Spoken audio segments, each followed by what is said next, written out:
What's going on YouTube, and thanks for tuning back into my channel.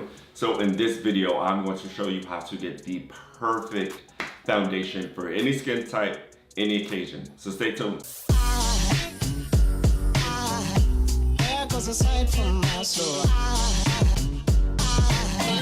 Thanks for tuning back into the channel, guys. So as you guys can see, this video is all about foundation. So foundation is probably the pillar of all makeup applications, and is one of the most important aspects no matter what.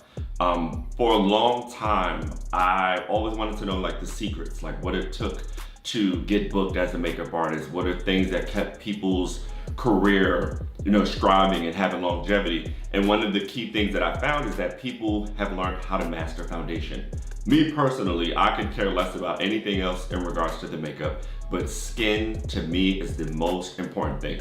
Eyeshadow is fun, lip colors are fun, lashes are fun, blush and brows, all of those things are great, but your biggest feature is your skin. It's the largest organ on your body and it's one of the most important things. Now, there are a lot of things that can affect someone's skin tone and their complexion and the overall texture of the skin, but we'll get into that in another video. So in this video, I'm going to show you guys how I personally approach skin, whether it's for a bride or a photo shoot or something I'm doing for TV or just someone going out. And these are things that you can translate into your everyday routines as consumers who wear makeup or for people doing professional work in the field of being a freelancer. So let's jump into it. So the first step in any makeup application should be skin prep.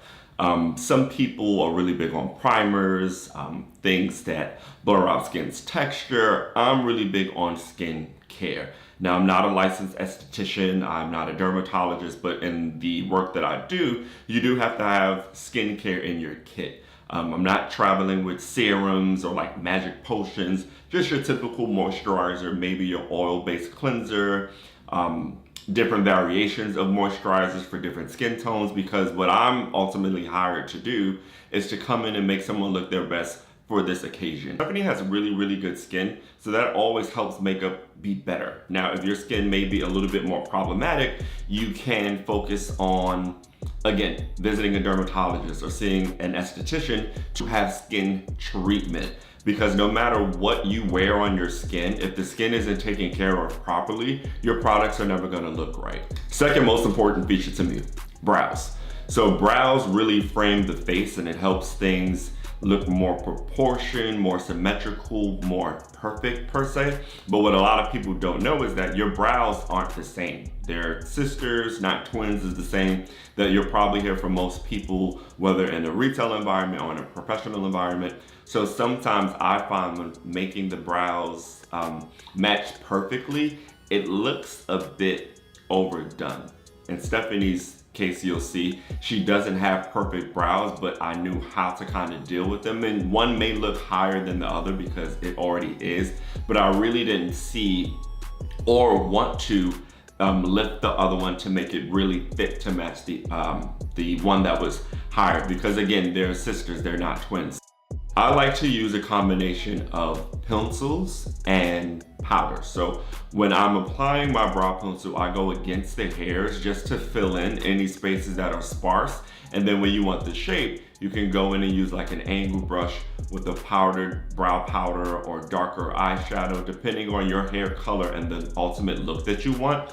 And you use the brush to just create feathery strokes in the brow. I didn't, again, want a really sculpted brow. I just wanted Stephanie's brows to look really groomed and really maintained.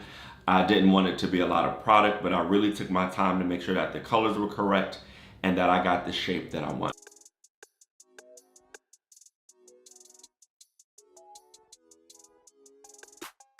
Always finish off brows with brow gel. I think it's really important that you have something to set the brows to keep the hairs from moving. It also helps blend out the color if you've done too much color.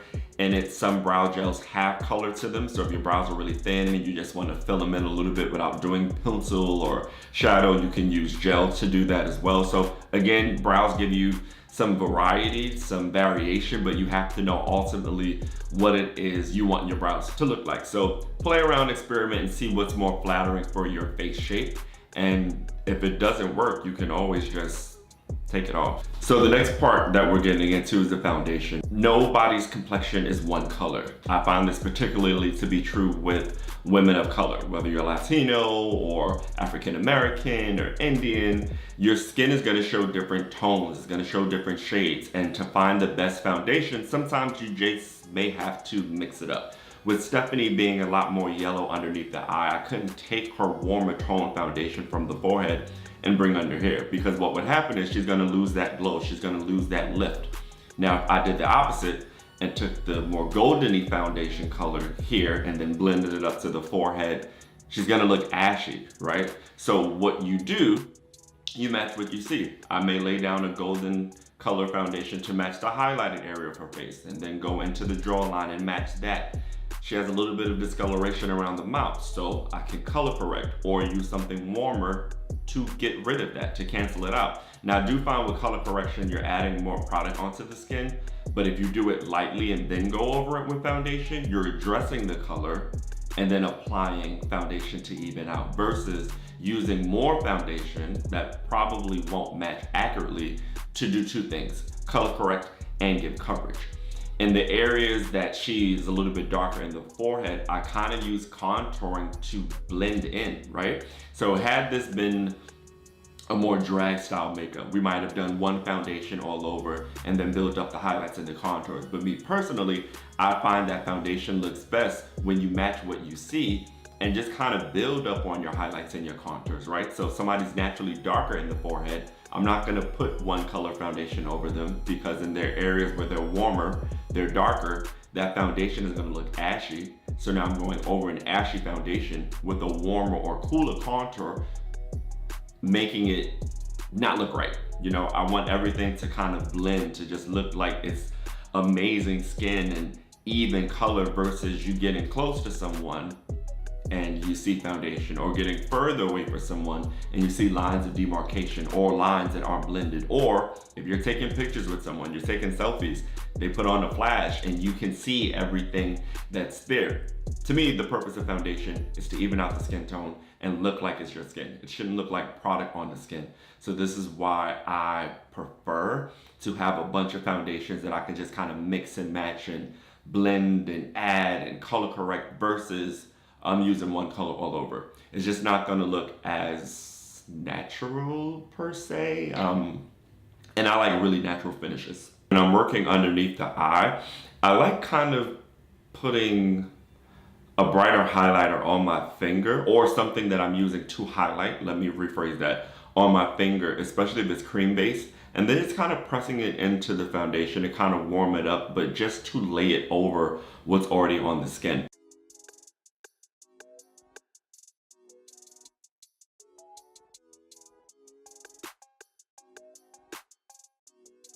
I like to use basic wedge sponges to blend in the foundation. The good thing about sponges for me, if I got a little too heavy-handed or I put too much product down, the sponge is gonna do two things. It's gonna blend in and remove.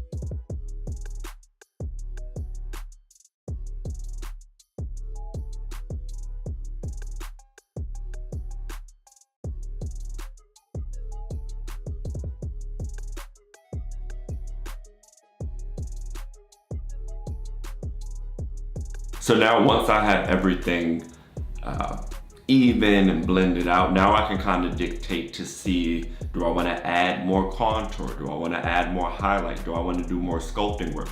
Because this was a beauty shoot and most of Stephanie's forehead is revealed, the hair is pulled back, so the forehead is going to look more prominent. You go in with a darker foundation to contour a little bit. Now, again, she is warmer in her forehead, so I have to use a foundation that matches that undertone. I cannot contour someone with a tone that does not already exist in the skin. It's not gonna look nice.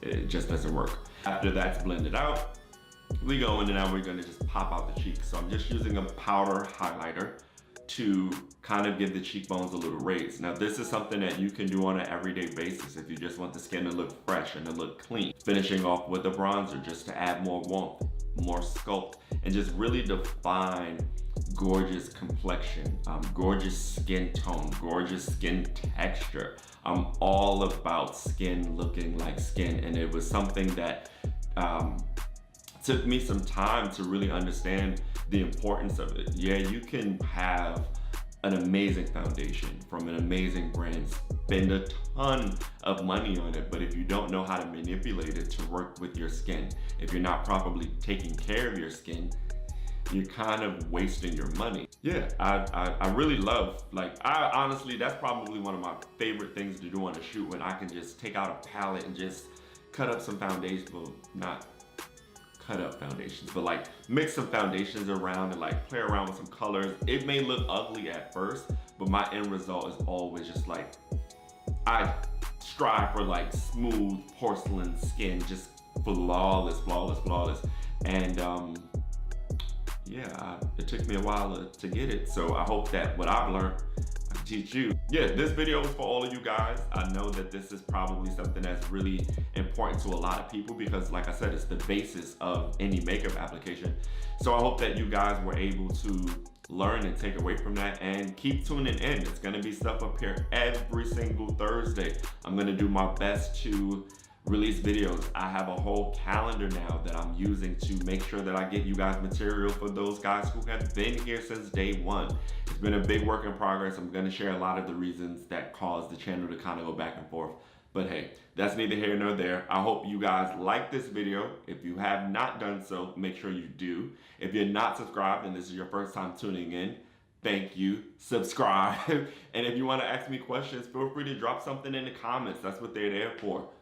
Let's talk. I'm all about conversation, and I do my best to reply to anybody that leaves comments. So I'm all for conversation. I'm all for education. So let's keep those conversations going. So thank you guys for tuning in, and I will see you all next week, hopefully. And if not, set notifications. Make sure you know when I'm posting videos so you can see what I'm talking about. I don't just sit here to talk to myself. I sit here to share information. So absorb it. It's free.